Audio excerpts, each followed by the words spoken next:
I walked into the coffee shop at 9 a.m. After my morning workout. It wasn't crowded, just a few people sitting around. Soft music playing from the ceiling speakers. I went straight to the counter to order like everyone else.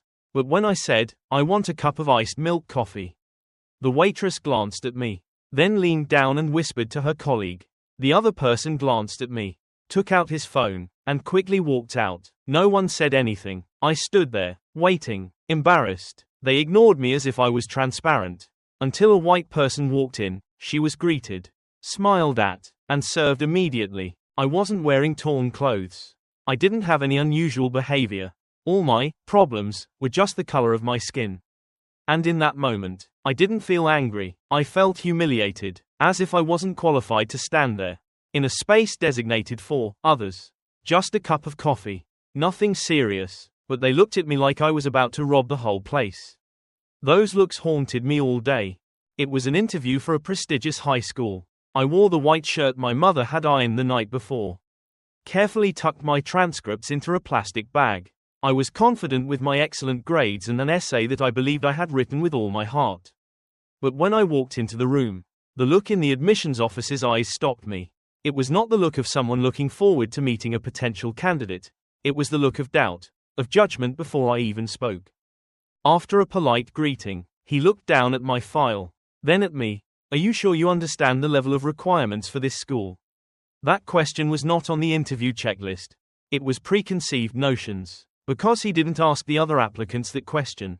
Because I was the only dark-skinned student in the waiting room. Because to him, I didn't belong there, and because of that, all my efforts suddenly became something that needed to be justified. I laughed, not because I was happy, but because I knew I had just entered an unequal battle, where talent could not overcome prejudice. And where a dream of studying could be stopped by the very first glance. I remember that afternoon in class very clearly. It was pouring rain. The sound of water drops hitting the corrugated iron roof echoed throughout the room. The teacher walked in and read the final exam scores. I got a high score, one of the few students who could do the difficult test. A glimmer of hope flashed in my heart. Maybe, if I just tried hard, I would be recognized. But then, like a bucket of cold water, she stood in front of me and said loudly in front of the whole class, "People like you should not dream of going to a prestigious university. Just go to work soon." That sentence cut deeper into my heart than any previous scolding. I did not respond, just sat still, looking down at my notebook. Because I knew, if I reacted, I would be labeled as having an attitude, as disrespectful. People do not need any big reason to put you down, sometimes. Just a skin color, a strange surname, or a poor background is enough to be framed. She didn't see me as a high-achieving student, or the effort of someone who stayed up late to study in a room with only one dim light. She only saw an unsuitable student, and so all my dreams suddenly became unrealistic in her eyes. I was used to people not believing me. When I told them that my teacher had lowered my dreams, my mother just sighed, "Well, you just have to try harder." When I said I was refused service at the coffee shop, my friends just laughed, "You must be too sensitive."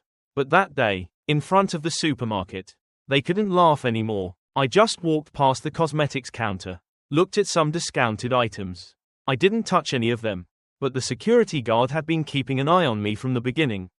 When I turned to leave, he walked up, didn't ask a word, just rudely pushed me out of the store. Amidst everyone's astonished eyes, I shouted, "What did I do wrong?" But no one intervened. They stood there, watched, then quietly turned away. I reported it to the manager. They said they would check the camera. And in that video, it was all recorded. I just stood there watching. He walked up and pushed me for no reason. No one said, "Maybe you did something wrong." No one said, "It must be a misunderstanding." For the first time, I had proof. But strangely, instead of feeling vindicated, I felt a dull ache, having to use the camera to prove that I was human. When the video was released, everyone was silent. No one apologized. No one came to ask if I was okay. The manager just bowed his head and said coldly, "We will handle it internally." And then it was all over. There was no public apology. No sign hung up saying, "We were wrong." In the days that followed, I felt no joy, no relief, just emptiness, as if I had just won a battle whose only reward was to be recognized, that I was human. But I shouldn't have had to prove it. I wasn't a character in court. I wasn't a thief who needed an alibi. I was just a young person, standing in the middle of life, wanting to buy something, wanting to study, wanting to be treated kindly. But this society makes those things a privilege. And when you don't have the right skin color, the right surname, the right way of speaking, you always have to start from the negative number line, struggling to be seen as everyone else. There are times when I ask myself, is it worth living to fight against prejudice? But then I think of the children like me in the past. If I don't move forward, who will be the first to pave the way for them? I started writing, not because I was a writer, but because I needed to tell it, not just for myself, but for anyone who had been treated like I had. Each story was a scar, and I didn't want to hide it under my sleeve. I wanted to expose it, hold it up to the light, so that anyone who had suffered in silence could see that they weren't alone. I sought out communities, forums, where people dared to tell stories that had previously been considered sensitive, or better kept quiet. I began sharing my experiences on social media. And strangely, I didn't receive pity, but sympathy. Messages from all over. Thank you for speaking for me. I was there too. Thank you. I know I'm not wrong. I'm not the strongest person. I've been silent, scared, and avoided. But at some point, you realize, if you don't speak up, others will continue to think it's normal. If you don't step forward, the next generation will bow their heads and walk through the same pain. And so I took a step. Each step, though small, was an affirmation. I am worthy. Not to be accepted, but to change the way people look at differences. I still remember the first message that made me cry. A 12th grade girl texted me at 2 a.m. Hey. I was just teased by my friends because of the color of my skin. But after reading your article, I dared to stand up and protest. Thank you for not being silent. I read that line over and over again. It wasn't flowery, it wasn't long, but it was like a lock that unlocked all the pent-up emotions. It turned out that every time I spoke up, it wasn't just to soothe myself, it was also to give someone courage. Not the courage to fight, but to believe that I was right to step into the light.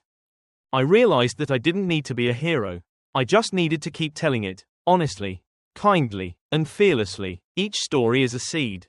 It may not sprout right away, but one day, in a room somewhere, in the midst of some injustice, someone will remember it and dare to act. I can't change the world, but if I can change one person, two people, and eventually a generation, that's how I can help redraw invisible boundaries. With kindness and a non-discriminatory gaze. As my personal stories began to spread, I received an invitation to participate in a community discussion. At first, I refused. I never thought I was big enough to sit on stage and talk about something I had only dared to write about not long before. But then, something urged me. If I had stepped into the light, I could not return to the darkness just because I was afraid that my voice was not loud enough. At that meeting, I met people who had been victims, witnesses, and silent people. Each person had a different situation, a different story, but they shared a common wound and a common desire: change. We did not talk about hatred.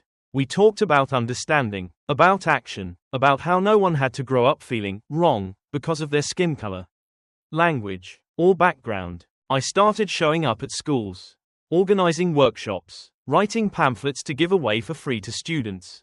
Every small action could become the beginning of a big change. Society does not change through slogans, but through moments when people look at each other and see each other with equal eyes. I no longer walk alone. And that is when I believe change is real. When we walk towards it together.